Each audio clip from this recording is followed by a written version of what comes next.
네, 그럼 지금부터 에너지 포럼 2020의 제3세션을 시작하겠습니다. 제3세션은 신남방 에너지 자원 협력 방안을 주제로 발표와 토론이 있겠습니다. 예, 안녕하십니까? 고려대학교 에너지환경대학원 그린스쿨 재직 중인 김경남 교수입니다. 제가 발표할 제목은요, 신남방 에너지 자원 진출을 위한 협력과 지원 방안이 되겠고요. 제가 오늘 발표로 나온 이유는 아마 두 가지 이유가 있을 것 같습니다. 첫 번째는 저희 대학원이 에너지 환경 쪽에만 특화시킨 그러한 전문 대학원입니다. 그리고 두 번째 이유는 저희 대학원에서 현재 운영하고 있는 과정 중에 GAPPP라는 과정이 있습니다.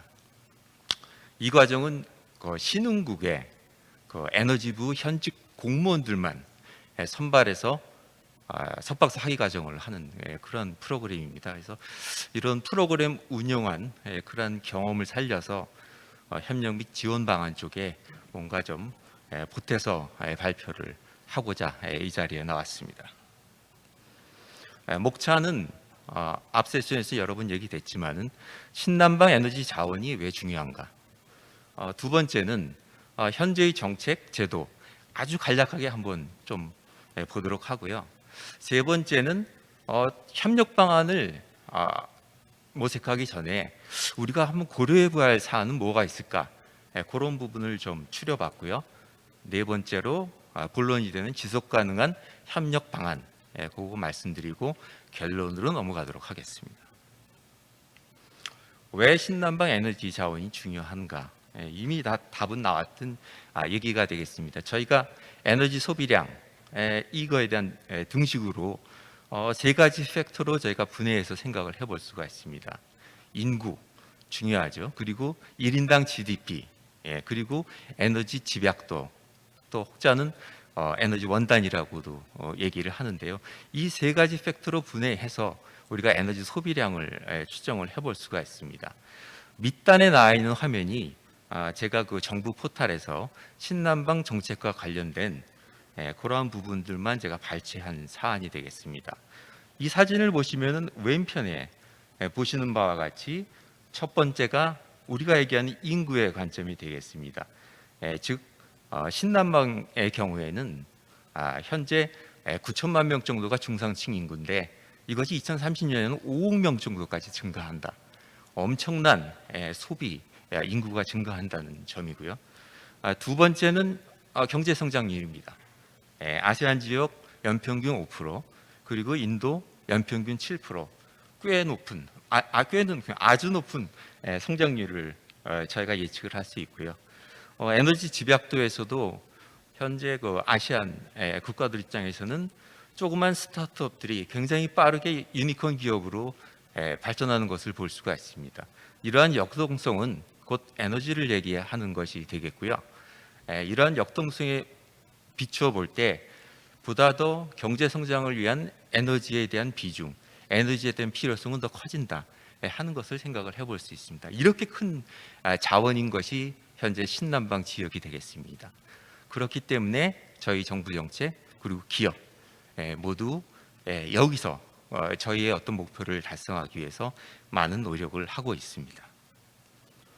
자, 그러면은 현재 신남방 정책 제도에 대해서 아주 간략하게만 살펴보도록 하겠습니다. 이미 나왔던 얘기들이기 때문에 간략하게 보도록 하겠습니다. 저희의 신남방 정책 비전은 한 아세안 미래 공동체 구현이 되겠고요.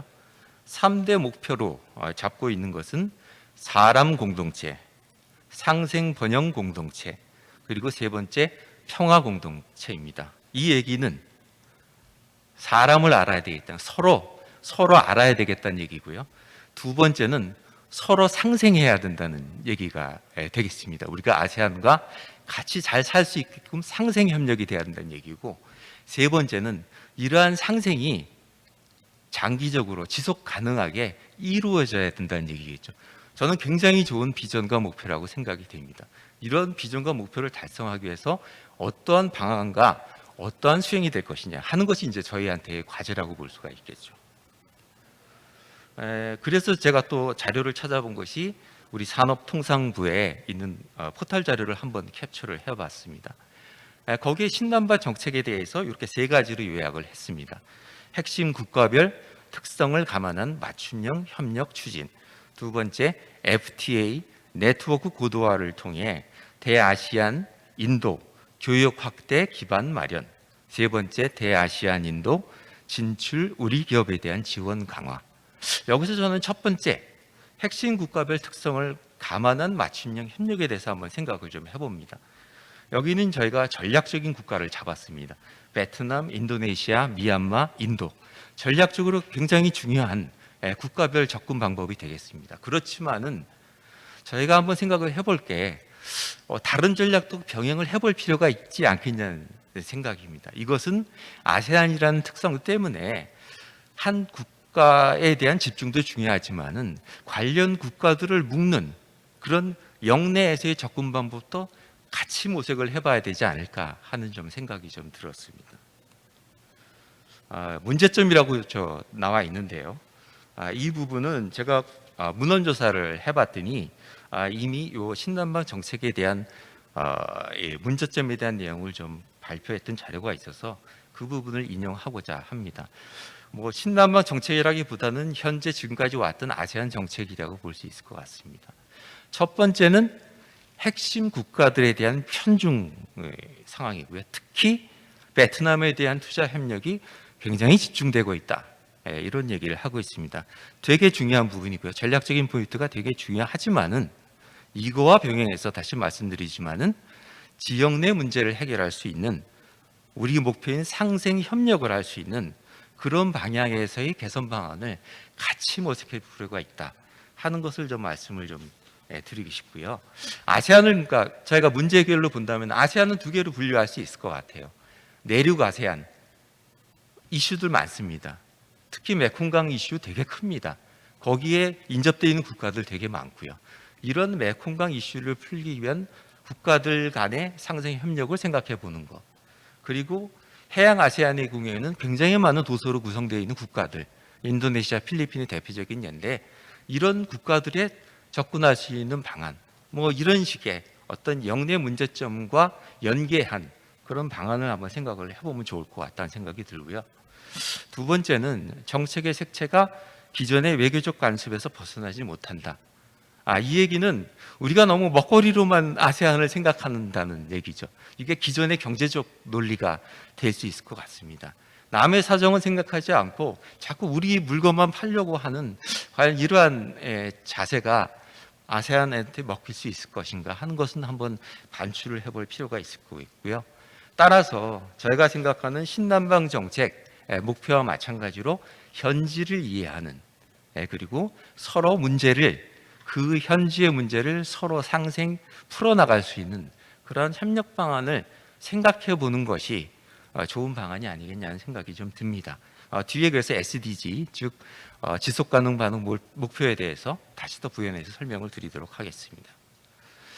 그래서 방안을 제가 제안을 드리기 전에 고려사항으로 세 가지를 한번 뽑아봤습니다. 첫 번째는 이 지역을 알아야 되겠다. 그래서 인구 통계학적으로 이 지역은 어떤지 하는 것을 우리가 한번 생각해 볼 필요가 있다는 거고요. 두 번째는 에너지 지역주의, 우리가 에너지 리저널리즘이라고 얘기하는데 접근 방식을 특정 국가만이 아니고 영내로 넓혀서 생각할 필요가 있다는 두 번째. 그리고 세 번째는 유엔의 지속가능 발전 목표랑 연계해서 생각해 볼 필요가 있지 않겠냐 하는 세 가지 고려사항에 대해서 말씀을 드리겠습니다. 이 자료가 미국 CIA에 있는 통계 정보를 그대로 가져왔습니다. 국가별로 얼마나 젊은지 늙었는지 하는 것을 잘 보여주는 통계 지표가 되겠는데요.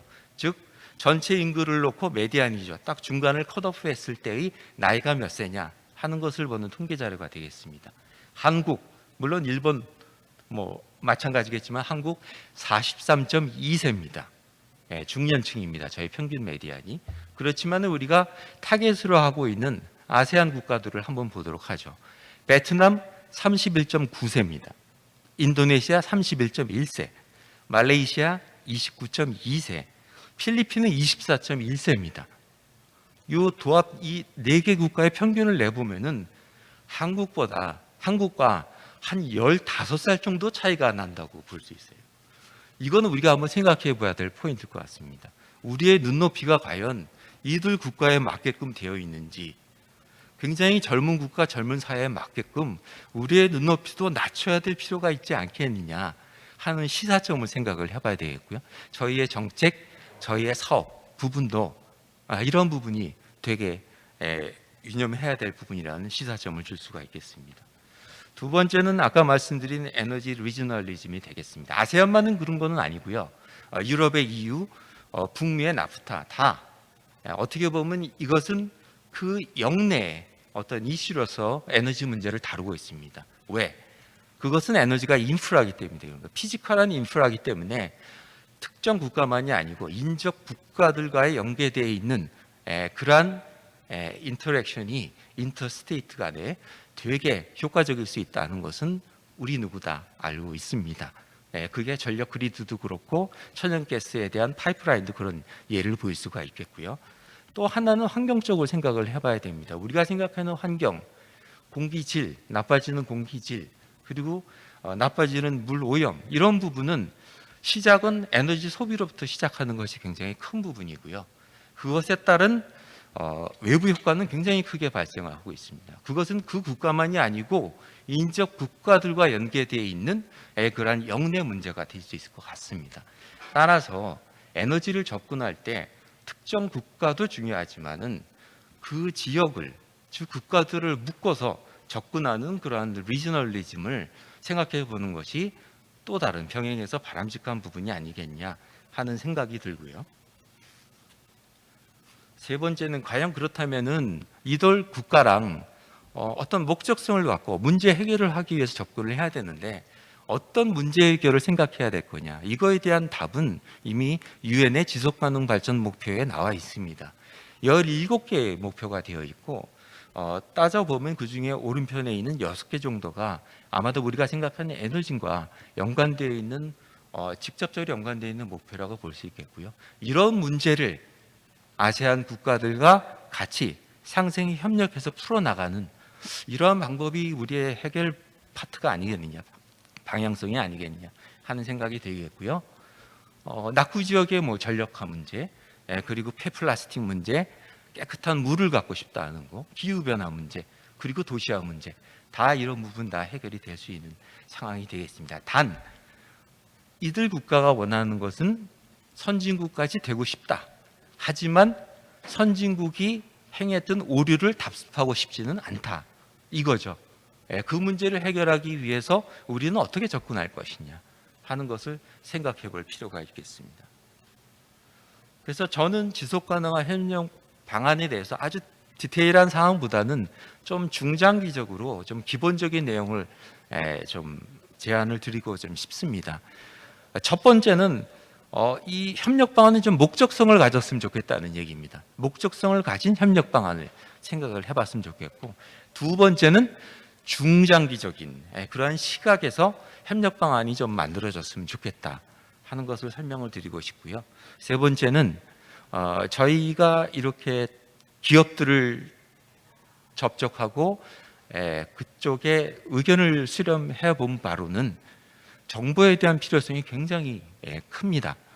피지컬한 인프라뿐만이 아니고 정보 인프라에 대한, 정보 플랫폼에 대한 수요가 굉장히 크기 때문에 이러한 부분에 대해서 좀 더 효과적으로 구축 운영하는 그런 부분을 중심으로 해서 제안을 드리고자 합니다. 목적성을 갖고 있는 협력 방안, 즉 유엔의 지속가능 반응 목표에 연계될 수 있는 이제 협력 방안이 되겠는데요.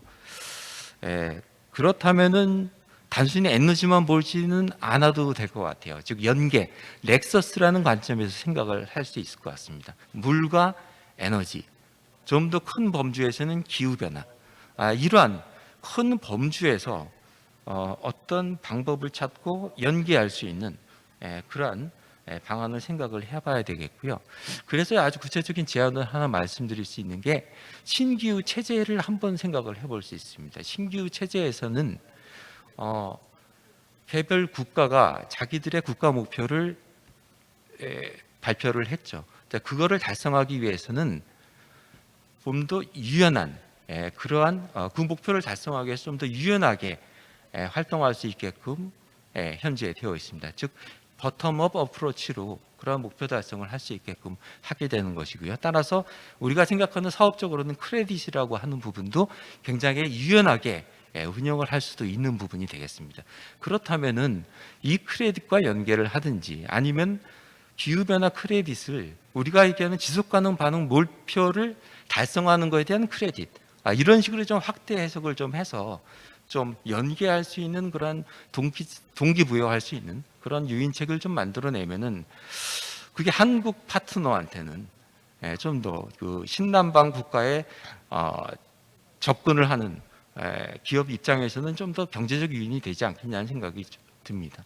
지속가능 반응 목표를 달성하기 위한 기업의 활동은 경제성이 100% 보장되지 않기 때문에 이러한 형태의 정부의 동기 유인은 당연히 필요하다는 생각이 좀 들고요. 두 번째는 아까 말씀드린 지역 단위의 어떤 접근 방법이 되게 중요할 수 있다 하는 것에 대해서는 다시 한번 부연해서 말씀을 좀 드리겠습니다. 두 번째는 중장기적인 시각에서 한번 방안을 생각해 봐야 되겠다. 그러면은 일단은 교육에서 시작이 된 캐패시티 빌딩이 되게 중요하다는 생각이 좀 듭니다. 제가 오늘 이 자리에 나온 것도 사실은 이 사례를 발표하기 위한 건인데요. 저희 대학원에서 하고 있는 GAPPP 사업이 되겠습니다. 산업통상부 지원을 받아서 현재 수행이 되고 있고 금년 말에 종료가 되는 사업이 되겠습니다. 16개국, 신흥국 16개국의 학생들을 저희가 받았고요. 18명의 학생은 이미 졸업해서 본국으로 돌아갔고 10명은 지금 남아서 재학하고 있는 그러한 과정이 되겠습니다. 정규 석박사 학위 과정이 되겠습니다. 이 국가들 16개국인데 아마 면면을 보시면은 우리가 얘기하는 주요 신남방 국가들은 다 포함이 되어 있는 것을 아실 수가 있습니다. 아래편에 있는 것을 한번 좀 보시죠. 저희 대학원에 수행하는 것은 아래편의 왼편 쪽입니다. 즉, 이 학생들은 외국인 학생들은 그냥 학생들이 아니고 신흥국의 에너지부 현직 공무원들입니다. 이 공무원들을 저희가 선발해서 한국에 데려와서 석박사 학위 과정을 시킵니다. 과정을 마치면은 저희 사업 이후가 됩니다. 본국으로 돌아가면 에너지부로 복귀를 하게 됩니다. 굉장히 국가적으로 한번 생각을 해봐야 되겠죠. 이 기술 관료는 당연히 자신의 경력을 빌드업해서 굉장히 높은 관료로 올라가게 됩니다. 그래서 언젠가는 현지의 에너지 분야에 쓰는 그룹 리더가 되게 됩니다. 저희가 한 이 시드 투자를 좀 더 넓힐 필요가 있다는 얘기죠. 이 리더들이 좀 더 우리 지안파 되게끔, 우리 친한파가 되게끔 그러한 후속 사업, 정부의 지원이 전략적으로 필요하다 하는 것을 좀 말씀을 좀 드리고 좀 싶습니다. 또 중장기적인 시각을 해서는 눈높이를 제가 낮추자는 얘기를 했는데요. 그런 관점에서 어떤 상생의 협력을 찾아야 되지 않겠냐 하는 것이 되겠고요. 그 나라가 젊으니까 젊은 미래 수요층을 타겟으로 할 수 있는 그러한 상생 협력을 찾다는 얘기죠. 이것에 대해서도 하나의 사례를 제가 말씀을 좀 드리고 싶습니다. EU 프로그램이요. 유럽의 EU 프로그램이 되겠고요. EU 게이트웨이 사업이라고 하는데요. 9개 산업 인더스트리에 대해서 운영을 하고 있습니다. 한국, 일본, 중국, 아세안 이렇게 4개로 구분을 해서 하고 있는 비즈니스 사절단 경제 협력하는 그러한 사업이 되겠는데요. 한국의 경우에는 5개 산업 분야에 대해서 현재 협력을 하고 있고 그 중에 그린 에너지의 경우에는 금년 1월에도 이러한 그 협력 관계를 가져갔었는데 그 이후에 젊은 스타트업 기업들을 선발해서 오게 됩니다. 그래서 자기의 기술을 설명을 하게 되는데 여기 자료에 있는 것과 같이 우리가 알고 있는 에너지 신기술에 해당되는 건 스타트업 기업이 되겠습니다. 생각해 봐야 될 것이 이 사절단은 일회성이 아닙니다. 한 번 왔다가 가는 그런 사절단이 아니고요. 이 사절단 멤버는 매년 정기적으로 와서 한국에서 협력 관계를 모색을 하게 되면 비즈니스 파트너 간, 그리고 자기의 기술만 푸싱해 주는 것이 아니고요. 상대국, 한국이면 이제 한국이 되겠죠. 방문국을 이해하려는, 방문국의 문화를 이해하고 방문국 국가를 이해하려는 그러한 프로그램이 굉장히 많은 부분이 있습니다. 자, 이러한 밑거름, 이러한 투자가 있어야 좀 더 중장기적인 어떤 상생 협력이 되지 않겠냐 해서 저희한테는 아주 좋은 그런 사례가 아니겠느냐 해서 한번 가지고 나와봤습니다. 네 번째는 능동적 정보 플랫폼 구축 운영이 되겠습니다. 아까 저희가 졸업생들이 현지로 돌아갔다는 얘기를 했는데, 저희가 시범적으로 현재 운영을 한번 해보고 있는 것은 그 졸업생들이 현지 공무원들이 복귀를 했을 때 이 친구들을 이네이블러로 활용을 하면서 좀 더 우리가 필요로 하는 정보를 얻을 수 있는 방법은 뭐가 있을까 해서 그런 차원에서 한번 플랫폼을 시범적으로 지금 운영을 하고 있고요. 요거는 에너지경제연구원의 신흥국 국제협력 산업의 일환으로 저희가 과제로서 수행을 좀 하고 있습니다. 저희가 한국 기업들, 시장에 진출하려고 하는 한국 기업들의 애로를 물어봤더니 제일 중요한 것은 그 나라의 현지 정보를 얻기가 되게 힘들다는 거고요. 얻기 힘들다는 것은 과연 누구를 만나는 것이 가장 좋은 건지, 그 사람을 어떻게 만나면 좋은 건지, 이 정보를 얻기가 되게 힘들다는 것이 되겠고요. 그 정보를 현지에서 얻었다 하더라도 과연 이 정보가 정확한 건지, 이 신뢰도의 문제가 있다는 건이 되겠습니다. 이러한 정보에 대해서 공급해 줄 수 있고 컨펌해 줄 수 있는 가장 적합한 인력은 한국을 알고 있는 현지의 에너지 전문가가 되겠고요. 따라서 저희가 생각하는 것은 저희의 졸업생을 이네이블러로 활용하면서 이러한 정보 플랫폼을 능동적으로 운영한다면 좀 더 효과적이지 않겠냐 하는 생각이고요. 작년에 이 과제 수행을 하면서 1차적으로 베트남의 태양광 전문가들을 저희가 구성을 해서 한국의 태양광 기업과의 연계를 했고요. 그거는 올해도 지속이 될 거고, 올해는 순차적으로 인도네시아의 스마트 시스템 기술에 대한 전문가들을 묶어서 다시 이러한 형태의 네트워킹을 진행할 계획으로 되어 있습니다. 마지막으로 결론이 되겠습니다. 이미 동북아에서 중국, 일본은 우리보다 빨리 나가고 있습니다. 따라서 이들과 차별화되어 있는 그러한 한국만의 장점을 살릴 수 있는 그러한 방안을 모색을 해야 되겠고요. 아세안 국가들은 자기들 나름의 아세안 웨이가 있습니다.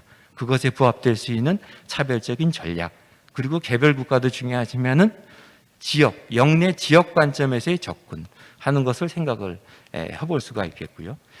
종래의 시장 접근적인 방법에서 좀 벗어나서 그들의 현지 문제 해결을 해줄 수 있는 방안, 그것을 중장기적으로 모색을 해야 되겠다 하는 것이고, 현재 그 젊은 사회, 젊은 세대들의 눈높이를 맞출 수 있는 에너지 신기술을, 이것을 무장한 한국의 중소기업, 스타트업 기업들이 폭넓게 나갈 수 있는 그러한 기회와 환경을 만들어줘야 되겠다 하는 것을 생각해 볼 수 있겠고요. 무엇보다 중요한 것은 인적 네트워크를 조성함으로 인한 정보의 공유가 되겠습니다. 이것은 당연히 중장기적으로 카패시티 빌딩이 요구가 되는 것이고요. 이런 차원에서 구축되어 있는 정보 플랫폼이 좀 더 효과적으로 운영이 된다면은 우리가 얘기하는 물리적 인프라뿐만이 아니고 정보 인프라에서 우리가 생각할 수 있는 신남방 정책에 좀 더 용이하게 접근할 수 있는 어떤 그런 방안이 되지 않겠냐 하는 것을 말씀드리면서 결론을 마치도록 하겠습니다. 예, 감사합니다.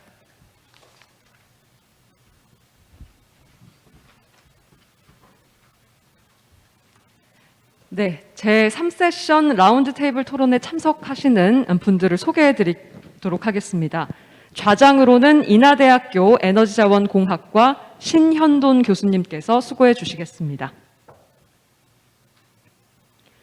네, 라운드 테이블 토론에는 김학성 한국무역보험공사 자원금융팀장님, 강진규 코트라 신남방 비즈니스데스크 전문위원님, 정성삼 에너지경제연구원 국제협력연구팀장님, 그리고 발표를 해주신 김경남 교수님이 함께 해주시겠습니다. 네, 세션은 온라인으로도 계속 생중계되고 있습니다. 의견 및 질문이 있으신 분들은 유튜브 채팅창이나 또 댓글 쓰기를 이용해서 의견 개진해 주시면 감사하겠습니다. 네, 진행을 좌장에게 넘기도록 하겠습니다. 예, 감사합니다.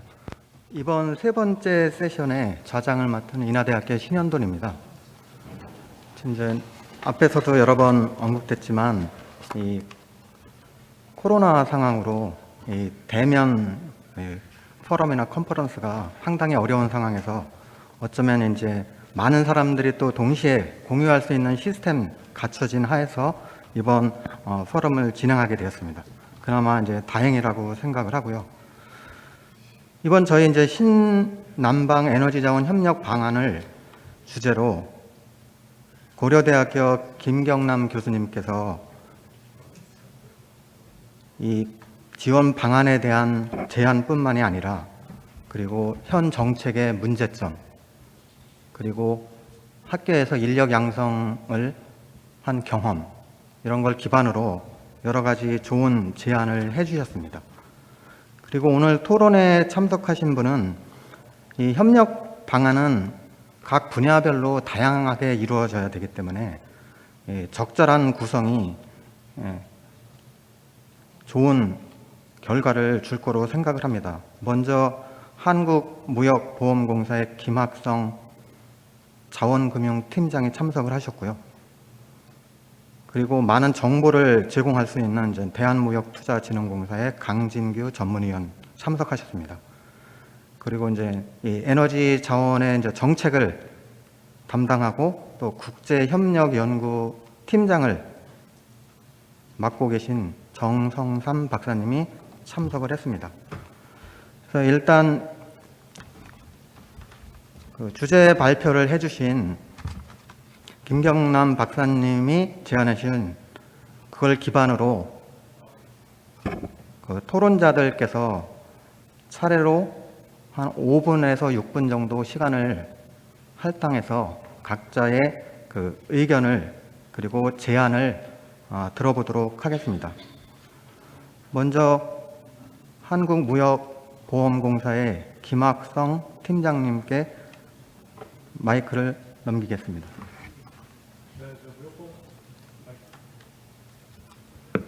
네, 저 무역보험공사 자원금융팀의 김학성 팀장입니다.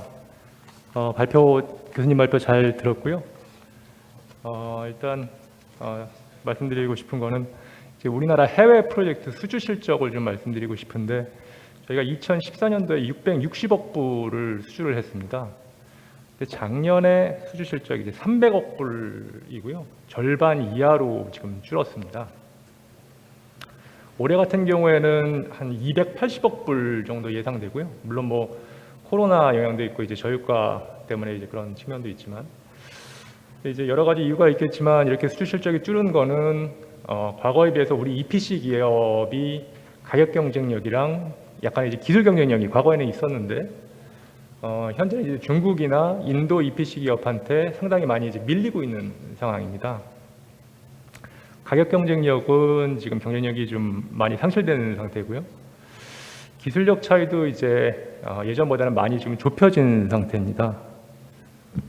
특히 이제 인도 EPC 기업 같은 경우에는 언어 경쟁력도 가지고 있습니다. 그쪽에서 이제 영어가 자유롭게 이제 구사할 수 있으니까요. 그래서 수년 전부터 저희가 이제 전통 수주 산업이 아니라 투자개발형 사업으로 가야 한다라는 말이 이제 있어 왔는데 우리가 이제 수주 사업이 아니라 교급 계약에서 이제 수주를 받는 이제 수주 사업이 아니라 우리 사업주가 직접 해외에 나가가지고 현지에서 프로젝트를 개발하고 수행하는 그런 투자개발형 사업은 수주 사업보다 훨씬 더 어렵습니다. 연사님께서도 말씀을 잘해주셨고 지금 여기 코트라이 전문위원님께서도 이제 나와 계시지만 투자개발형 사업이 이제 활성화되려면은 무엇보다도 이제 에너지 자원 분야에 대해서 이해가 깊고 또 현재의 어떤 사업 환경, 정책, 제도, 뭐 법령 등에 대해서 이해가 깊은 그런 어떤 전문가가 필요하고 그리고 어떻게 그 전문가를 양성해야 될지 좀 고민이 필요하다고 이제 생각합니다. 이 교수님께서 그 부분에 대해서 잘 언급해 주신 것 같고요. 저희 무역보험공사도 기존에 그 투자개발형 사업 경험이 있고 또 관련 네트워크가 있기 때문에 만약에 저희가 일조할 수 있는 부분이 있다면은 저희도 기여하도록 하겠습니다. 이상입니다. 네, 지금 이제 저희가 그 신남방 에너지 자원 협력을 하려면 이제 구체적으로 왜 하는지, 그리고 에너지하고 자원을 묶어서 이제 에너지 자원으로 하지만 실제적으로 그 기조 연설에서도 나왔듯이 이 신남방 쪽에 관심을 갖는 이유는 이제 발전 가능성이 크기 때문에, 그죠? 그런데 이제 에너지 자원 쪽에서는 결국 인구는 많지만 1인당 쓰는 에너지 자원량이 적기 때문에 그 나라가 향후 발전을 하기 위해서 선진국 수준으로 간다면 그 에너지 자원 쪽에 많은 투자가 필요하고, 아니면 국가적인 차원에서는 에너지 자원을 확보하는 것이 각 나라마다 필요한데, 이제 한국이 갖고 있는 기술과 그리고 자본을 어떻게 사업으로 연결시키거나, 아니면 자원의 경우에는 이제 한국도 95% 이상의 에너지 자원을 수입하는 국가 입장에서는 얘를 어떻게 도입할 건지 부분들이 다양하게 좀 혼재되어 있는 것 같습니다. 근데 많은 부분들이 이제 언급된 것들이 대부분은 우리가 어떻게 진출을 해서 돈을 벌 건지, 그런 부분들이 많이 강조가 됐던 것 같고요. 그런 분야에서 이제 한국 회사들이 해외에 진출할 때, 특히 에너지 자원의 이제 인프라를 구축할 때 이제 안정적으로 투자를 유도하고 하는 일을 한국 무역보험공사에서 그런 업무를 담당하고 있는 것 같고요. 그러면은 이제 이 기조연설에서도 이런 인프라를 구축하고, 아니면 이제 정보를 과연 민간 부분에서 얼마나 잘 억세스할 수 있는지. 근데 사실은 어느 한 국가에 이미 사업을 하고 있는 나라는 정보보다 더 다양한 정보를 갖고는 있다고 생각을 합니다. 그런 사업 경험들을 무시할 수 없는데, 그러면 이제 새로 진출할 분야에 다양한 나라들이 많기 때문에 그 나라의 자원이나 에너지 구성이 어떻게 되어 있는지를 사실은 알기가 되게 어려운 것 같습니다. 그래서 이런 부분에 대해서 그 강진규 전문위원께서, 그러면 이제 한국 기업이 그 신남방 국가의 에너지 자원 분야에 진출할 때 구체적으로 어떤 정보를 제공하고, 아니면 기업에서 어떤 정보를 애타게 찾고 있는지, 그거에 관한 그 말씀을 좀 해주셨으면 좋겠습니다. 네, 대한무역투자진흥공사 신남방 비즈니스데스크의 강진규 전문위원입니다. 웹상으로 이렇게 많은 유튜버들 분들과 만나 뵙게 돼서 대단히 반갑습니다. 오늘 그 고려대학교 교수님께서 발표를 잘 해주셨고요. 조금 전에 김학성 팀장님께서도 언급을 해주셨지만, 에너지 관련해서 대기업과는 좀 별개로 저희 코트라가 중소기업의 수출을 지원하고 있는 공기업인 이유로 많은 중소기업이 해외 진출을 하고자 합니다. 아시다시피 대한민국은 점점 인구가 감소하는 추세고, 전체의 경제의 그 소비 파이라든가 이런 것이 점점 줄어들 수밖에 없는 상황이기 때문에, 그런 연유에서 대부분 제가 외부 강의를 갈 때도 도대체 신남방 국가가 과거에도 있었는데 왜 갑자기 신남방 정책입니까? 라는 얘기를 많이들 하십니다. 그렇습니다. 과거에도 아세안 10개국은 존재했었고요. 오늘도 존재하고 내일도 존재합니다. 우리가 5대양 6대주라고 합니다. 그 중에서 우리와 지역적으로 혹은 접근성으로 가장 비교적 가까운 플라잉 타임으로 대략 한 맥시멈 4시간 반 정도에 갈 수 있는 나라가 바로 이 아세안 국가입니다.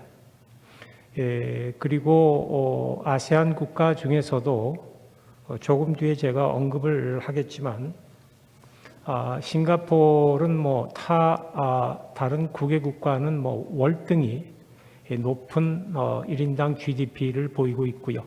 그 다음이 말레이시아가 약 한 10,000불 정도입니다. 우리가 많은 분들이 베트남 하는데요. 실상 베트남의 1인당 GDP는 약 2,800불에서 2,900불. 많이 오버밸류 해도 3,000불이 채 될까 말까 합니다. 그런데 많은 분들이 호지민과 하노이만 보고 오셔서 어떻게 2,900불, 3,000불 되는 국가가 이렇게 많이 엄청난 소비를 할 수 있느냐.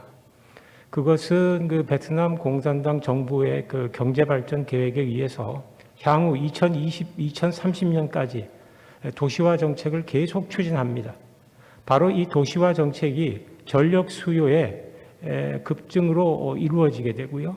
그런데 우리 30년 전, 40년 전 대한민국도 겪은 바와 같이 송대전 과정에서 손실률이 지대합니다. 엄청납니다. 그래서 제가 오늘 말씀드리고자 하는 것은 우리가 흔히 에너지 하면 무슨 수력 발전, 풍력 발전, 어마어마한 것들만 생각합니다. 혹시 오늘 여기 유튜버 상에 참여하고 계시는 중소기업 업체분들이 계시면 실제 저희 코트라와 협력을 해서 혹은 독자적으로 베트남에 나가서 성공을 한 사례가 뭐 예를 들면은 빌딩 오토메이션, 빌딩 자동화 사업을 통해서 에너지 절감을 한다든가 또 혹은 실제 태양광 발전에 참여하기에는 우리 회사 몸집이 작기 때문에 나는 태양광 프로젝트에 들어가는 소프트웨어 개발만 하겠다라고 해서 실제 2019년도에 가시적인 성과를 낸 소프트웨어 개발 업체도 실존합니다. 해서 조금 전에 우리 김학성 팀장님께서 언급하셨듯이 지금 그 에너지 관련된 수주 실적이 많이 떨어졌습니다. 실제 베트남의 호아빈 건설의 대표자가 얘기하기로 한국 기업과 이 에너지 관련돼서 거래를 늘리지 못하는 가장 큰 이유는 단가다. 현지화에 성공하지 못하면 한국 기업의 제품은 특히 중국이나 인도 제품보다 비쌀 수밖에 없다. 그럼 경쟁력에서 우위를 점하기는커녕 하위를 점하게 되죠. 그래서 제가 다른 우리 패널 분들도 또 발표를 하셔야 되기 때문에 혹시 제가 나중에 다시 기회가 있으면 연이어서 말씀을 드리겠고요. 또 제가 드리고자 하는 그 핵심은 조금 우리 중소기업 에너지 관련 수출 업체들이 너무 거시적인 것을 보지 말고 조금은 선택과 집중을 해서 포커스를 조금 좁혀보면 훨씬 더 많은 기회를 가질 수 있을 것이다. 라고 제가 일단 먼저 첫 번째 발언은 이 정도로 끝내도록 하겠습니다. 감사합니다.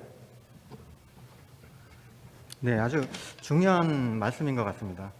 대부분 이제 큰 것만 바라보다가 뭐 시간이 오래 걸리기 때문에 뭐 정부 바뀌고 뭐 하다 보면 하던 것이 런칭이 안 되고 그냥 관리도 잘 안 되는 경우들이 많기 때문에 일단 우리가 할 수 있는 것들 뭐 그 국가의 특성에 맞게 우리가 갖고 있는 기술 그리고 뭐 규모에 상관없이 좀 진출을 해서 그런 것들이 이제 다른 나라의 이제 트랙 레코드로 쌓여서 전반적인 그 산업을 해외로 확장할 수 있는 그런 기회로 삼는 것도 무척 중요하다고 생각이 듭니다. 그러면 이제 그 국가적인 차원에서 결국 산업이 자체적으로 능력을 가지면 해외 진출을 각자 알아서 하겠지만 이런 산업의 초창기에는 결국 국가에서 주도적으로 끌어주고 지원을 해주면 훨씬 더 효과적으로 그 안착을 할 수 있는 방법들이 많을 거라고 생각이 듭니다. 그런 의미에서 이제 이 신남방 에너지 자원 진출을 위해서 정책적 지원이 중요한데 이런 이제 실질적인 효과를 보기 위해서는 그 어떤 것들이 중요한지 에너지경제연구원의 정성삼 박사님을 모시고 한번 들어보도록 하겠습니다. 네, 에너지경제연구원의 정성삼 연구위원입니다. 네, 저희 방금 신현동 교수님께서 말씀해 주신 것처럼 저희 에너지경제연구원은 우리나라의 에너지 정책을 연구하는 국책 연구기관인데요. 오늘 이제 이 신남방 에너지 자원 협력 방안 관련해서 어떻게 하는 것이 이제 그러면은 저희가 신남방 국가들과의 에너지 협력을 더욱더 강화하고 효과적으로 이용할 수 있는 것이 될 것인지 사실 이제 정책 방안을 조금 더 구체적으로 제시를 하면 좋겠지만 구체적인 어떤 정책 방안보다는 지금 현황 부분들을 먼저 좀 말씀을 드리겠습니다. 김경남 교수님께서도 말씀해주시고 또 오늘 첫 번째 기조연설에서 그 조한익 전 한전 사장님께서도 말씀하신 것처럼 일단 신남방 정책 관련해서 일단 가장 필요한 부분은 좀 맞춤형 신남방 그러니까 아세안이라고 하는 국가, 아세안 10개국들 거기에 이제 인도까지 해서 이제 이 신남방 국가들이 갖고 있는 다양한 특성들이 있는데 거기에 대해서 이제 정부 차원에서 구체적인 어떠한 전략들을 마련하는 것이 필요한데 사실 아직 그런 부분들이 많이 부족한 것 같습니다. 그래서 이 신남방 정책이라고 하는 게 2017년 말에 이제 신남방 정책 비전을 공부하면서 이제 저희가 구체적으로 조금 더 신남방 위원회도 생기고 이렇게 해서 지속되고 있는데 4대 중점 협력 분야를 보면은 이제 교통 그리고 이제 에너지, 수자원 그리고 정보통신 이렇게 4대 중점 협력 분야 안에 에너지가 들어가 있는데 사실은 이제 신남방 정책의 어떤 커다란 목표 내에서 19개 전략 과제가 있고 그 안에 92개의 중점 사업들이 있는데 그중에서 이제 에너지 부문하고 관련이 되어 있는 것들은 사실은 그렇게 많지가 않습니다. 그래서 전략 과제들을 보면은 9번째 전략 과제인 연계성 증진을 위한 인프라 개발 참여 그리고 11번째인 신산업 및 스마트 협력을 통한 혁신 역량 제고 정도 그리고 이제 각 요 두 개의 어떤 전략 과제 내에 속하는 한 5개 정도 중점 사업이 에너지와 관련된 부분이고요. 거의 그러니까 한 5% 정도밖에 안 되는 거죠. 92개 중점 사업들 중에서. 그래서 조금 더 에너지 부분에 관한 어떤 전략을 갖다가 수립하는 것이 필요하다는 생각을 합니다. 그래서 마침 그 조한익 사장님께서 그 각 국가별로 첫 번째 기조 연설에서 어떠한 부분을 갖다가 협력하는 것이 필요한 것 같다라는 것들을 이제 제안을 해주셨는데요. 그런 부분들을 이제 어떠한 정부 차원에서 조금 더 구체적인 안을 가지고 지속적이고 좀 체계적으로 추진하는 것이 필요하다는 생각을 하고요. 이제 김경남 교수님께서 여러 가지 어떠한 발표 가운데에서 이제 지속 가능한 협력 방안을 가지고 좀 한 4가지 정도를 제안을 해주셨습니다. 발표 가운데서 잠깐 언급하셨지만 4번째 이제 능동적인 정보 플랫폼 구축 운영은 저희 이제 에너지경제연구원에서 수행하고 있는 신흥시장 진출 확대 과제 내에서 이제 같이 진행을 하고 있는 부분이어서 어떻게 보면 이제 특수 관계인으로서 이렇게 말을 하는 것이 좀 그렇긴 하지만 매우 아주 유용한 그러한 방안이라고 생각을 합니다. 제안해 주신 것들 중에서 이제 SDG 연계 방안을 가지고 좀 보면은 사실 이제 SDG 7이 이제 에너지 억세스에 관한 부분입니다. 에너지 보급에 관한 부분이어서 그 에너지라고 하는 것은 지속 가능 발전 목표의 어떤 목표이기도 하고 나머지 이제 목표들의 달성 수단이기도 합니다. 그래서 여러 가지 어떤 교육이라든지 성평등, 그다음에 지구 환경 보호라든지 여러 가지 부분들이 이제 수단으로 활용될 수 있기 때문에 단지 이제 에너지 인프라를 목적으로 한 사업이라기보다는 말씀해 주신 것처럼 에너지 목적을 위한 어떤 목적 연계형 어떤 에너지 사업들, 교육을 위한 어떤 농촌 개발을 위한 이러한 어떤 에너지 사업으로 저희가 개발을 해서 추진하는 것들이 좀 필요하다는 생각을 하고요. 한 가지 좀 더 저희가 고민을 해봤으면 하는 것은 지금 이제 계속 앞에서 나온 것처럼 신남방 국가들의 어떤 에너지 상황들, 우리가 왜 신남방 국가들을 주목해야 되느냐라서 보면은 성장 가능성입니다. 이제 결국은 인구도 젊고 앞으로 성장 가능성이 높고, 근데 그러기 위해서는 전력이 많이 필요하다라고 하는 부분인데, 과연 그러한 전력을 우리가 어떠한 형태로 공급을 할 수 있을 것인가? 저희가 지금 전 세계적으로 어떤 기후 변화 대응이라고 하는 기후 이슈가 이제 에너지 산업을까지도 이제 좌지우지하는 이제 많이 이제 컨트롤하고 있는 그런 상황인데, 그래서 이제 여러 국가들에서도 그렇고 여러 EU나 아니면 개발금융들도 그렇고 일단 기존의 어떤 석탄 화력이라든지 이런 부분들에서 그러니까 이제 제한을 하는 그런 정책들이 많이 있죠.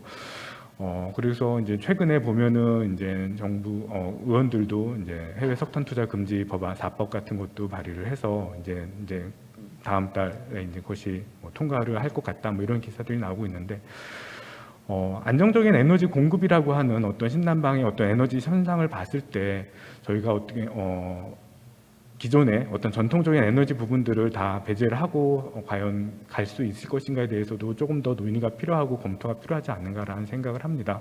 결국은 그 시장들이 제조업이라든지 이런 설비를 가지고 어떤 경제 성장을 이루어간다, 우리가 과거에 해왔던 것처럼라고 했을 때에는 그것이 뭐 태양광과 풍력, ESS 이렇게 그러한 어떤 지금의 어떤 그린 에너지만 가지고 할 수 있는 부분인지에 대해서 조금 더 검토가 필요할 것 같고요.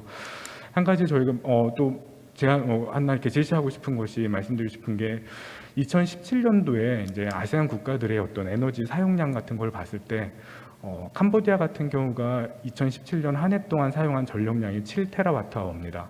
조그만 브루나이 같은 경우는 5테라와트아워가 안 되고요. 미얀마 같은 경우도 한 10테라와트 전후로 되어 있는 걸로 통계해 보면 나와 있습니다. 그런데 구글이라고 하는 글로벌 기업이 2017년에 한 해 동안 사용한 전력량이 한 7테라와트아워 정도로 캄보디아 국가가 사용한 전력량과 거의 맞먹는 수준의 전력을 사용하고 있습니다. 그래서 그렇게 어떤 절대적으로 어떻게 보면 전력 소비라든지 전력의 어떤 공급이 부족한 나라들에 대해 우리가 어떤 식으로 전력을 공급해야 될 것에 이제 이런 에너지 부분에서 협력을 할 것인지에 대해서는 저희가 조금 더 폭넓은 어떤 논의를 바탕으로 진행을 하는 것이 바람직하다라는 생각을 합니다. 네, 이상입니다. 네, 감사드립니다.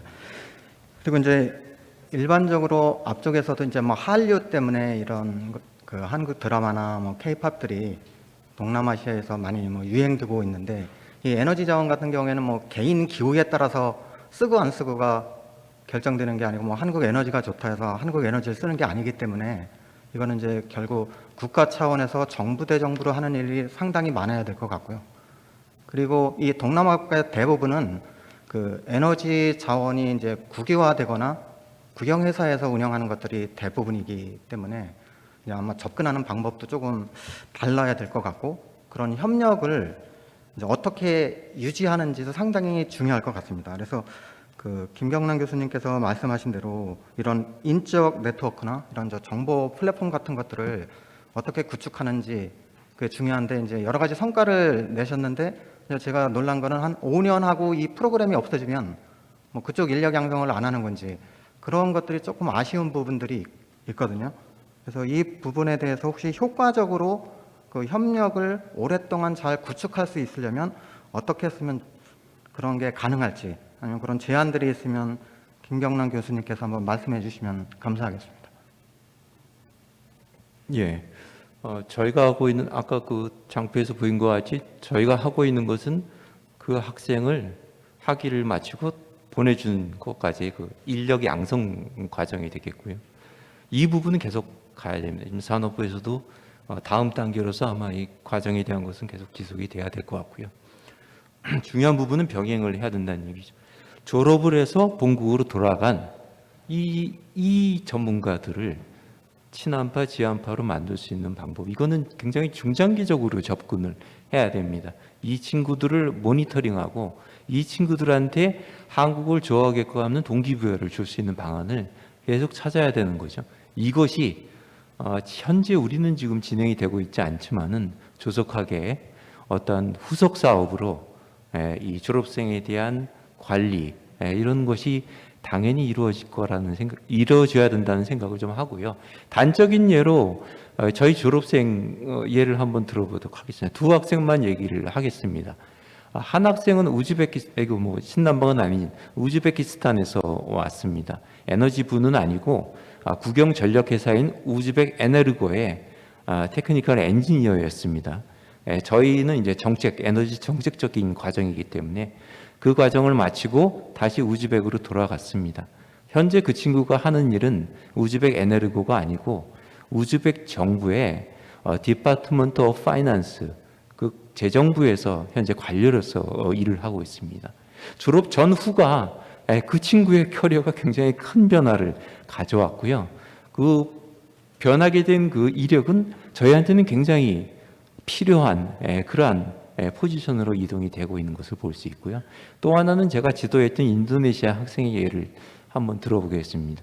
이해 학생 마찬가지로 PTPLN이라는 인도네시아의 국영 전력회사에 근무하고 있는 테크니컬 엔지니어였습니다.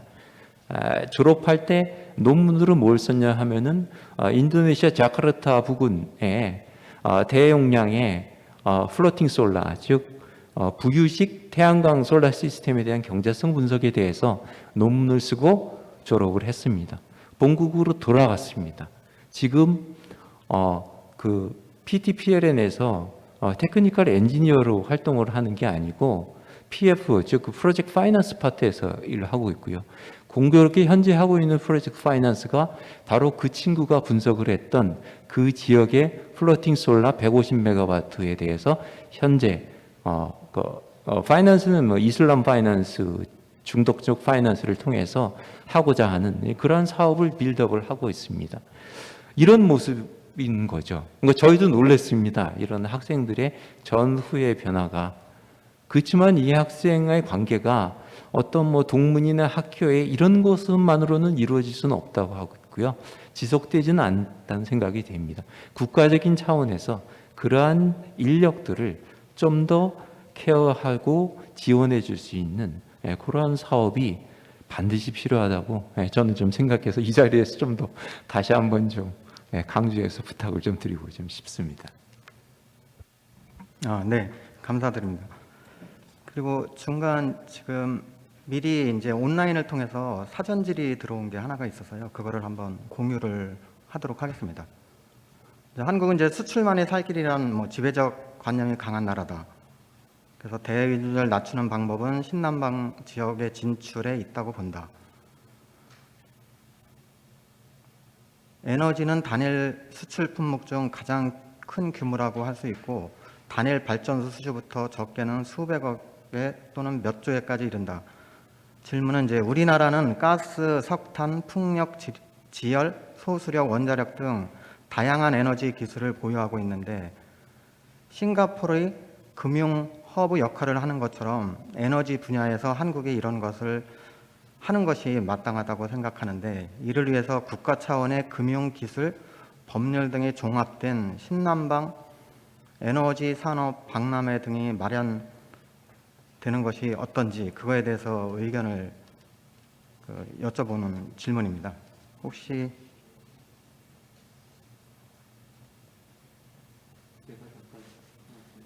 해주시죠. 아까 제가 제안 사항 중에 중장기적으로 갈 수 있는 부분 중에 EU 사례를 하나를 들었습니다. EU 게이트웨이라는 얘기를 하는데요. 그 친구들은 한국, 중국, 일본은 개별 국가별로 접촉을 합니다. 그렇지만 아세안 지역은 개별 국가로 접촉을 할 수가 없죠. 그래서 이 친구들이 하는 방안은 싱가포르를 코어로 활용을 하는 부분입니다. 그래서 매년 정기적인 관계를 갖지만 가장 접근성은 싱가포르, 즉 갖고 있는 그 신남방 국가들의 가장 지리적으로 접근 가능한 부분은 싱가포르이기 때문에 그쪽을 코어로 해갖고 각 국가들에 있는 니즈 수요자들을 파트너들을 이렇게 끌고 오게 되는 거죠. 그런 식으로 해서 아시안 전체로서의 어떤 협력 구도를 가져가는 그건 굉장히 좀 스마트한 부분이라고 생각을 하게 되겠고요. 그래서 저는 그 모두에 말씀드린 것 같지만은 아주 큰 형태의 박람회도 중요하지만은 그들 사회의 눈높이에 맞출 수 있는 같은 세대의 우리 젊은 스타트업 중심으로 그 지역에 있는 파트너들을 만날 수 있는 그러한 기회가 좀 더 많이 만들어지는 것이 좀 더 효과적인 방법이 아니겠느냐 하는 생각을 좀 다시 한번 좀 강조해서 말씀을 좀 드리겠습니다. 네.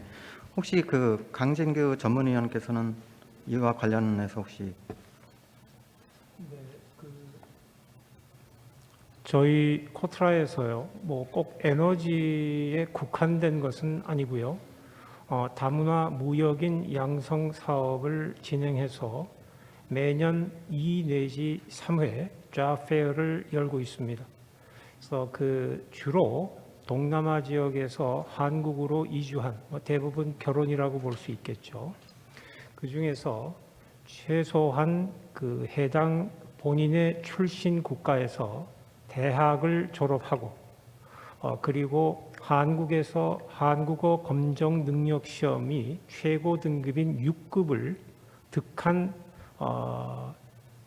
한국에 귀화한 여성 혹은 남성 중에서 각 지자체별로 소재해 있는 다문화 지원센터의 센터장의 추천을 받아서 저희 코트라에서 4에서 6주의 전문 무역인 교육을 진행해서 좌페어를 통해서 실제 중소기업과 매칭을 하게 됩니다. 대부분 그 중소업체들이 조금 전에 제가 모두 발언에서 말씀드렸듯이 저희는 사람이 없습니다. 정보를 얻기 어렵습니다. 특히 조금은 제가 격이 낮은 표현을 한번 써보겠습니다. 베트남에 예를 들어서 진출하는 한국 업체의 약 80%, 90% 베트남 공산당의 서열 몇 위인 사람과 나는 잘 안다. 이런 얘기 여러분들도 많이 들으셨을 겁니다. 베트남에 삼성전자가 들어가 있는 박린성 같은 경우에 박린성 공산당 그 최고 당 서기 같은 경우 함부로 만날 수 없습니다. 눈매도 굉장히 예리합니다. 저는 이제 명함을 한번 교환을 했는데요. 고압적인 자세는 아니지만 그렇게 호락호락하지 않습니다. 제가 말씀드리는 이유는 우리가 신남방 국가와 한번 교류를 했을 때 제발 신신당부 저는 1991년에 한국과 베트남이 국교 정상화가 되기 이전인 1991년부터 베트남에 입국했던 그런 경력을 가지고 있습니다. 그럼에도 불구하고 베트남은 알다가도 모르겠습니다. 왜냐하면 그들의 자존심이 워낙에 강하고 함부로 속내를 일본 사람보다도 더 드러내지 않습니다. 그런 연유로 오늘 여기 참석은 안 왔으나 유튜브 상으로 보시는 중소기업체분들에게 저희 코트라에서 지원하는 다문화 무역인 사업이나 이런 것 혹은 저희 코트라 해외 시장 뉴스에 들어오시면 동남아에 소재한 저희 현지 사무소에서 올라오는 다양한 리포트가 있습니다. 특히 그 자카르타 사무소에서 작성한 인도네시아 에너지 관련된 자료는 매우 정확하고 상세한 자료가 다 올라와 있습니다. 혹시 그 자료가 찾기 어렵다, 너무나 많은 디베이스 중에서 내가 추출해내기가 어렵다 하시면 언제든지 저희 신남방 비즈니스 데스크로 연락을 주시면 되겠고요. 제가 마지막으로 그 협력 방안에 대해서 정말 특히 인도네시아 같은 경우는 거의 사회주의 국가이다 보니 Corporate Social Responsibility, 흔히 우리 얘기하는 CSR이 상당히 강한 나라입니다. 물론 인도보다는 조금 덜하지만. 그러니까 우리가 특히나 이 에너지 같은 경우에 소비재보다도 더더욱이 그러한 쪽에 우리가 더 역점을 둬야 되겠고요. 제가 맨 처음에 발언을 할 때 예시를 든 바와 같이 우리가 무조건 동남아는 덥고 습한 나라다. 그렇지 않습니다. 하노이 같은 경우를 들면 11월부터 2월까지는 다음에 2월까지는 굉장히 음습합니다. 그래서 사실은 우리나라의 남방 시스템 같은 경우가 굉장히 진출하면 특히 우리나라의 그 남방 전열을 통한 남방 시스템 같은 것은 굉장히 그 타 국가가 하기에 우리나라에 워낙에 그것들이 잘 돼 있기 때문에요. 조금은 우리 업체분들이 좀 더 제가 처음 발언 때도 말씀드렸지만 좀 더 세밀한 부분에 좀 집중을 해서 내가 특화되어 있는 나의 프로덕트의 포지셔닝이 어딘지를 꼭 좀 보시고 또 저희 코트라에 있는 아주 다양한 정보를 좀 활용하시면 이 어려운 때 조금이나마 그 진출하는데 도움이 되지 않을까 그렇게 생각이 됩니다. 이상입니다. 네, 상세하게 그 소개를 해주셨습니다. 그리고 이제 한국에서도 그 에너지 자원 쪽에 그 업스트림에 해당되는 부분에서 성과를 거둔 것도 사실은 있습니다. 이제 그 베트남 개방되면서부터 이제 한국 석유공사나 다른 회사들 그리고 SK 이노베이션 같은 데서 그 베트남에 있는 그 해상 광구에서 석유를 개발을 해서 이제 상당 기간 오랫동안 수익을 내는 구조를 가져간 것도 있고요. 이제 2000년도 들어서서는 그 아까도 설명드렸지만 이제 LNG와 관련된 그 가스 부분에서 그 포스코 인터가 그 미얀마에서 아마 그 기간에 뭐 5년 있는 기간 중에서 가장 큰 그 뭐 가스전을 발견을 해서 이거를 그 중국으로 수출을 하고 있습니다. 그래서 유일하게 지금 이런 저유가 상태에서도 수익을 많이 창출하고 있는 그런 구조인데, 이제 그런 예를 들은 이유는 이 한번 투자를 해서 성공하는 데까지 보통 한 10년에서 15년 정도 걸립니다. 그래서 이런 뭐 에너지 자원 가격이 들쑥날쑥하기 때문에, 그렇지만 그게 뭐 10년, 15년의 긴 주기를 갖고 있어서 그거를 감안하면 이 저유가나 뭐 그럴 때도 지속적으로 오랫동안 꾸준히 하는 것들이 이제 성과를 내는 것 같고요.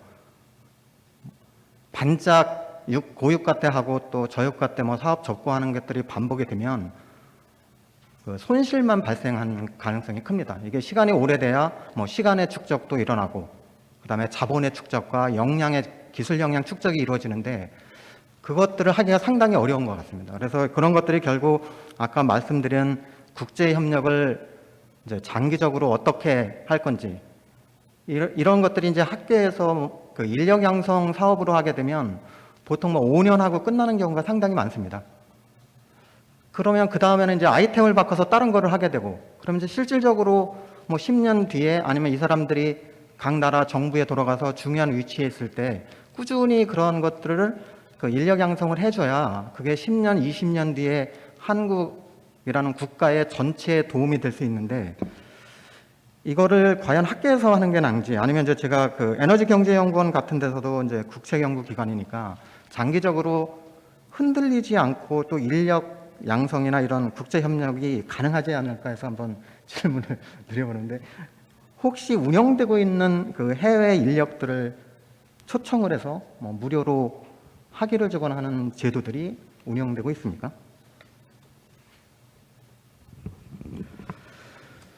네, 그 말씀하신 부분에 대해서 어떤 교육 부분은 지금 김정남 교수님께서도 말씀해 주신 것처럼 고려대에서도 지금 진행을 하고 있고요. 또 약간 기술 관련돼서는 또 서울대에서도 유사한 프로그램들 갖다 또 운영을 하고 있는 걸로 알고 있습니다.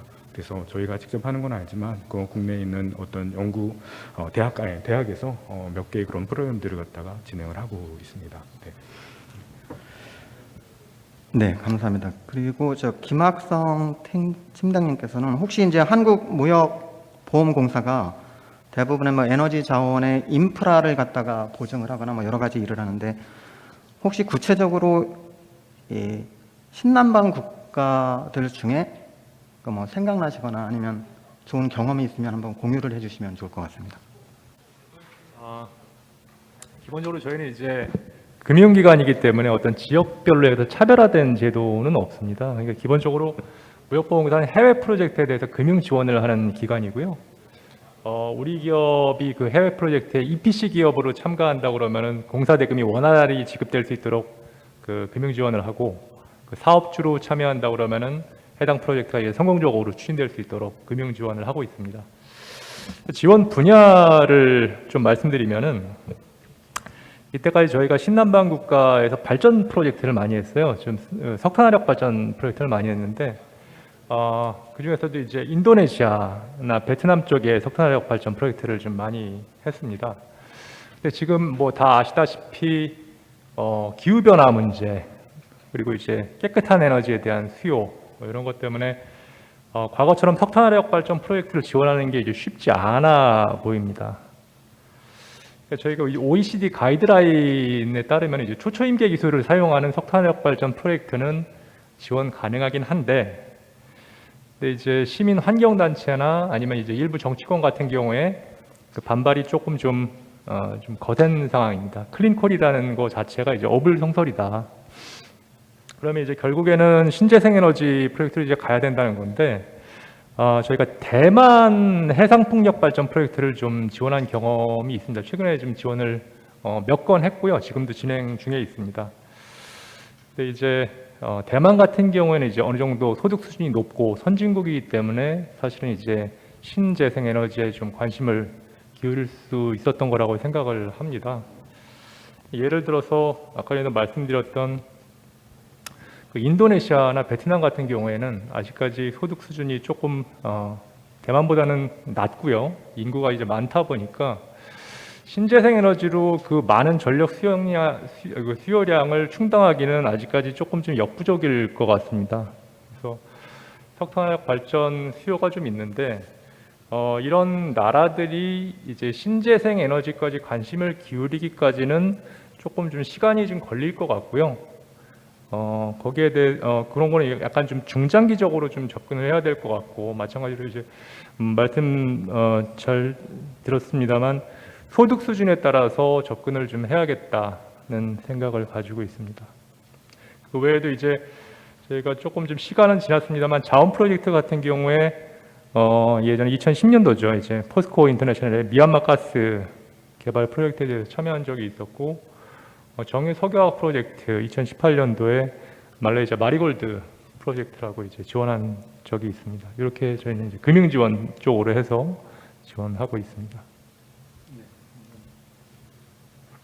네, 의견 감사드리고요. 지금 이제 시간이 좀 다 돼가는데요. 혹시 꼭 하고 싶으신 말씀, 공유하고 싶으신 말씀이 있는데 빠뜨신 분 있으면 간단히 한번 말씀해 주셔도 좋을 것 같습니다. 예, 아까 제가 그 신남방 정책의 비전과 3대 목표와 잠깐 말씀을 드렸는데 굉장히 좋은 형태의 개념입니다. 좀 더 긴 호흡을 갖고 지속 가능하게 그것이 구현될 수 있게끔 추진이 됐으면 하는 그런 바람을 하고 좀 마치겠습니다. 혹시 정답? 돌아가면서 한번.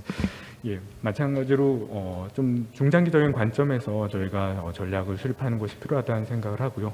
아까 얘기했던 제가 발표했던 것에 좀 이어서 얘기를 하면은 에너지 시장이 이제 점점 공급자 중심에서 수요자 중심으로 바뀌고 있다. 여러 가지 어떤 그런 에너지 트렌드들이 있는데 그것들이 아세안 시장에서는 조금 아직은 맞지 않는, 어떻게 보면 조금 더 그 공급 중심으로 조금 돌아가고 있는 상황에서 저희가 어떤 식으로 그 스탠스를 잡아서 전략을 수립하고 추진하는 것이 실제적으로 아까 김병남 교수님께서 말씀하신 것처럼 아세안 지역에 맞는 실제적으로 그들이 원하는 어떠한 에너지 협력을 추진하는 방안이 으로 적합할 것 같다는 생각을 합니다. 네, 감사합니다. 혹시 강진규 전문위원께서. 시간 관계상 짧게 말씀드리겠습니다. 처음 제가 첫 번째 발언 기회 때 말씀드린 것처럼 실제 그 태양광 프로젝트 설계 용역을 한 회사의 수주액이 무려 약 531억 원 정도였습니다. 중소기업이었습니다. 대기업이 전혀 아니었습니다. 제가 이 말씀을 드리는 것은 이러한 실사례가 그렇게 쉽게 호락호락하게 도출이 되지는 않았습니다. 하나, 분명히 이 중소기업이 이러한 사례를 도출한 것이 있기 때문에 여기 오늘 참석을 하시거나 또 실제 유튜브 상으로 보신 기업체 분들에게도 이런 그 사례에 대해서 희망적인 소식을 함께 공유하고요. 다시 한번 강조하지만 우리가 함께 우리 신남방 정책에도 적시가 되어 있듯이 신남방에 속해 있는 아세안 국가들과 페어하게 함께 상생하는 그런 생각을 다 가지시고 진출을 하시면 좀 더 나은 결과물을 가지고 도출할 수 있지 않을까 그렇게 생각이 됩니다. 이상입니다. 감사합니다. 김학성 팀장님 말씀. 네, 저희가 이제 자원 개발 프로젝트를 좀 지원한 적이 많았었는데요. 이제 원유나 가스 프로젝트를 이제 많이 지원했는데 지금 사정이 많이 어렵습니다.